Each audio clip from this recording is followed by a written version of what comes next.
روج باش دیسا امو هون و چیروکا پندکا کردی کرد بیجن سر بسر و گل سر و خلیل سر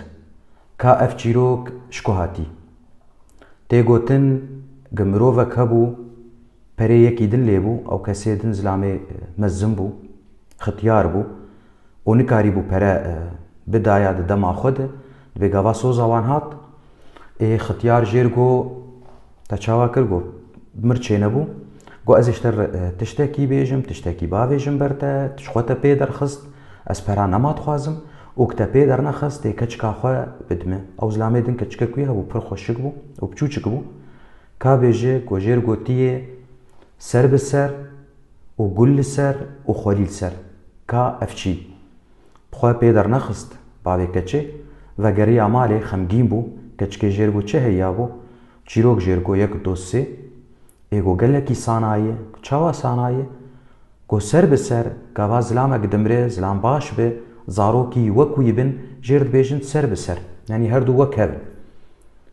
و گاواد به گل سر گاواک زاروک لباوی خو زیده بکن جباوی خو چیتر بن بشتی مرناوی دبی دبیجن دبی گل سر و خلیل سر گاواک زاروک گل کی کیم بکن لباوی خو زاروک نباش بن نوک باوی خو باش بن اف جیرد بیجن خلیل سر اف چیروکا ویه دبی اف زلام باوی کچه شخواه پرندا اختیار لگور بازار آوان و کچکاوی جیل جومی ما نچار نبو بزمان عربي بين چه تقول الحكمة الكردية أو يقول المثل الكردي الرأس بالرأس والوردة على الرأس والتراب على الرأس فمن أين جاءت هذه الحكمة؟ يقال بأن رجلا كانت لديه ابنة شابة جميلة جدا وكان مديونا لرجل عجوز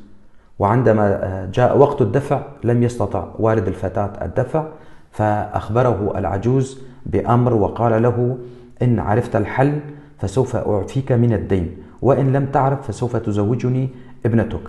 فقال له الرأس بالرأس والوردة على الرأس والتراب على الرأس لم يستطع الرجل الحل طبعا أعطاه مهلة عاد إلى البيت فقالت له ابنته لماذا أنت حزين يا أبي فقال لها هكذا جرى معي فقالت له الأمر بسيط كيف بسيط يا ابنتي فقالت الرأس بالرأس عندما يموت أحدهم ويكون طيبا وأولاده يكونون مثله يقال الرأس بالرأس يعني أصبحوا بمساواة بعضهم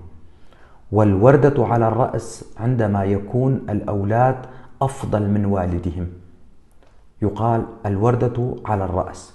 أما عندما يكون الأولاد سيئي الخلق وغير جيدين فيقال التراب على الرأس بذلك تم إعفاء والد الفتاة من ديونه وأيضا لم يضطر إلى تزويج ابنته من الرجل العجوز وهذه هي قصة المثل أف چیروکا پندیه و سپاس جوار